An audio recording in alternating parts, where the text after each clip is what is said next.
Welcome to the Jones Zone, a podcast by Darryl and JJ Jones. Hope you're going to like this video. We got a bunch of videos in our video bank, everything to do with real estate. So hope you're going to like it. If you do, subscribe for more and check out some other videos. And what about methane? In the report as well, again, one of those fiduciary things that the seller must provide to the buyer. Yeah.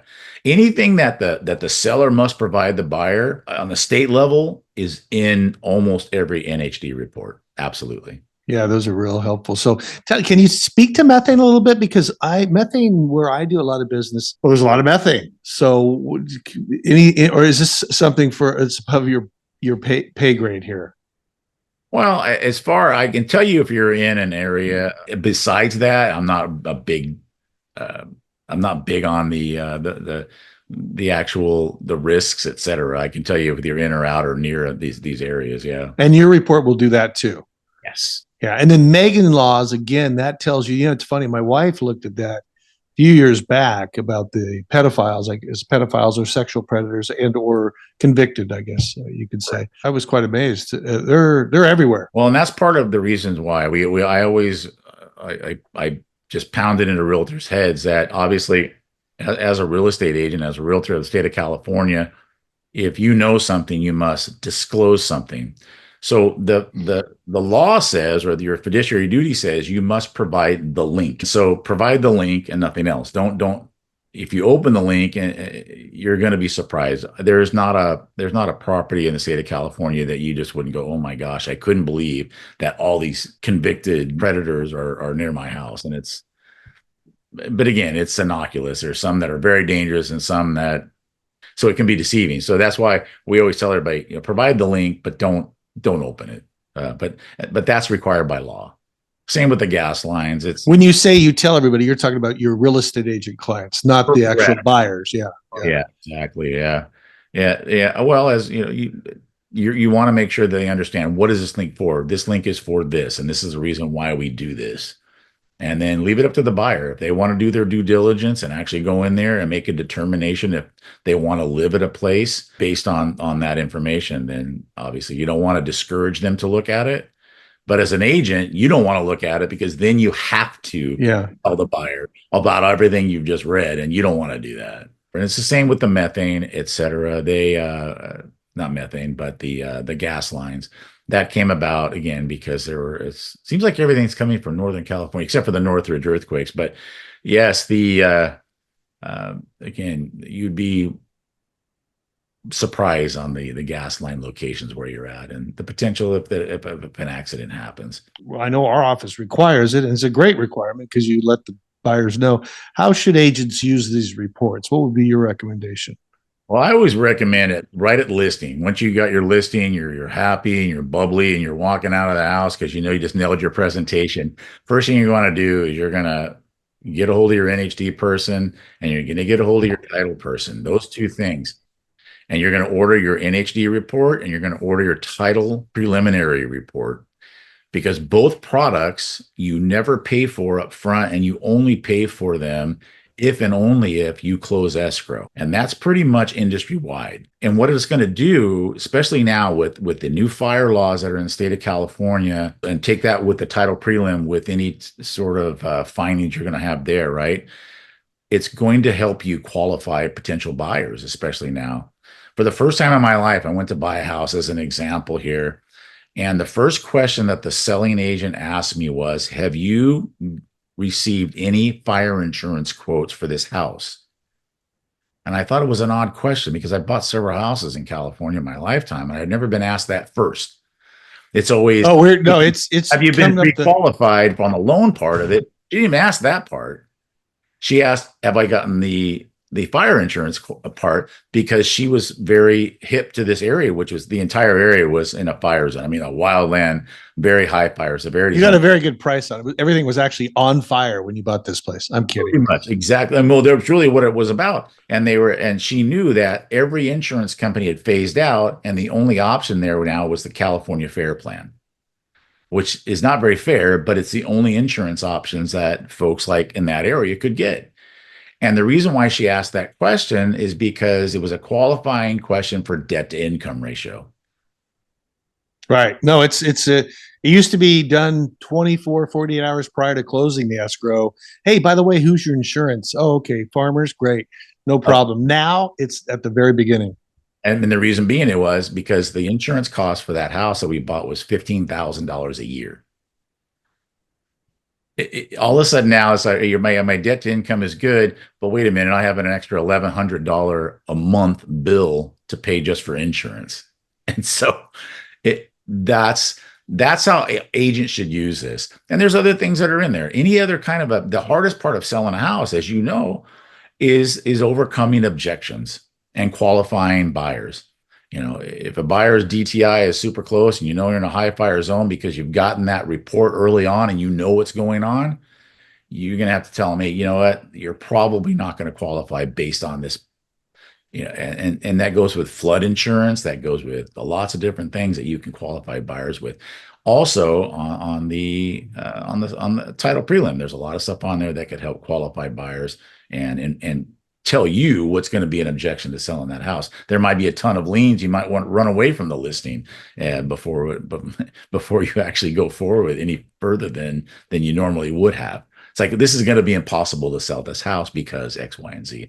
So agents, take advantage of those free tools, because there's not a lot of them. As you know, you go do a home inspection and they're not going to do it for free, and they're not going to not charge you just because you didn't close escrow. They're going to send you a bill. Whether you close it or not, you're paying for it. But with the NHD and with the title prelim, those are free and they never get charged to you unless you close escrow. It's a pretty cool deal. Yeah, that is pretty And cool. knowledge and information is power. You got to know what's going on to help you sell that house. And then how current is this information? I mean, how often? Is it once a year that California goes through? And interesting, what would they have to find out to redraw a map? I mean, because it's, I don't know, it seems like would be so solid as far as being that way forever. It's a great question. And that's why we do separate in our report state and locals. We call them, which is the county or the city. For a good example is fire maps. Those are the big things that are going out right now. CAL FIRE goes through the entire state and they make proposals to changes. These are our proposed fire maps. They could be exactly the same from the year before, or they could be switched up here and there. And then they hand it down and the local areas say, you know what, you're right. That wasn't a fire zone last year, but we clear cut all this stuff because we're going to develop and put in 350 new homes. So now we believe, based on our findings by our experts, that it's not in a high fire severity zone anymore. So then the next year, when the state updates its maps and its general plan, they'll take that out, or they'll accept their proposal of the change. So it's usually only once a year for all these areas, with the exception of flood. The FEMA flood zone maps are very much updated continuously throughout the year. So we update those as well. But whenever the state changes their general plan, or when the counties or the local cities change their plans, that's when we update our report as well. And then FEMA is done on a continual basis. Because you understand, FEMA is very, very well understaffed. They're still, believe it or not, I know it's hard to believe, but Katrina in New Orleans, they still have people on the ground trying to fix everything that happened there and close out that case. And that's interesting though. And same question though. How, and again, maybe this is a question for a geologist or someone else, but how can a flood zone map change? I mean, you made sense in terms of clearing out brush for fire zones, but any ideas on how a flood zone? It's all based on history, and if for whatever reason there's shifts in again, I'm not an expert on this. I know how they do it, but it's I believe a lot of it is all based on history, and that's what they're going by. All right. There's changes all the time, and they can say, you know what, based on what we're finding and the way that they develop this area, now if there is a heavy rainfall, this area could get flooded. Yeah, that makes sense because they change it, put new different drains in and whatnot. So, and then do you usually all your business is from real estate agents? Do you get the public generally contacting you for these reports? I'm guessing not, but as far as the ordering goes, the selling agent puts their trust in their agent for a reason, and they say, "This is who I request." I refer to these guys because I believe in them. If there's a challenge, I know that I have an expert on staff at this company that can answer all your questions and make sure that if there is a problem after the fact, you're going to be covered. And so about 99.5% of the time, we don't hear from the actual user of the report. Seldom do we get especially the ordering part of it, hardly ever. But we do get questions from buyers because buyers, some of them will do their due diligence. It's like anything else. One of the questions I asked Don, should I be concerned? And I was like, well, this is not my job to tell you to be concerned or not concerned. My job is to inform you. And then it's up to you because there's certain things that make my wife nervous, right? And there's certain things that make me nervous, and they might not be the same. I would say this to you. I would say most of the people understand that California has risks. And if they love the house, almost all of them will go, I don't care. Anything can happen anytime. I love the house. I don't care if it's sitting on a seismic zone, on a landslide zone, and in a high fire. They could say all yeses on the report. They don't care. They love the house, and they're going to move there no matter what. I cannot ever say to you, well, you shouldn't be concerned. It's up to you, and I want to make sure that everybody knows that this is an individual, absolutely emotion about what they feel comfortable with. Some people do. And so most of the time when I get calls, it's usually from attorneys or engineers because for the obvious reasons. They'll actually read the report, and it's sad to say. I don't know if it's sad to say, but it's just a norm. It's like buying anything else. When you have a big contract like we have, it's, sign here. What's this about? Oh, it's telling you if you're in or out of some certain hazard zones. Read the report, and you'll find more information there. And that's what we do. And most people are like, I don't care. I want the house. Well, it's a great tool, and I appreciate you being the expert on coming on the show and talking about it because I think you've taught our audience a lot, and it is a wonderful. It's more information is always a good thing. I don't disagree, and like I said, it's the seller's job to inform the buyers. Like anything else, they have to do their due diligence, and we should have been doing this anyway. It's unfortunate. I believe this and just like you do, what you said at the beginning of this was that it all started probably because of a lawsuit. So the state of California's motives are to protect themselves from a lawsuit and protect the agents and the sellers from a lawsuit.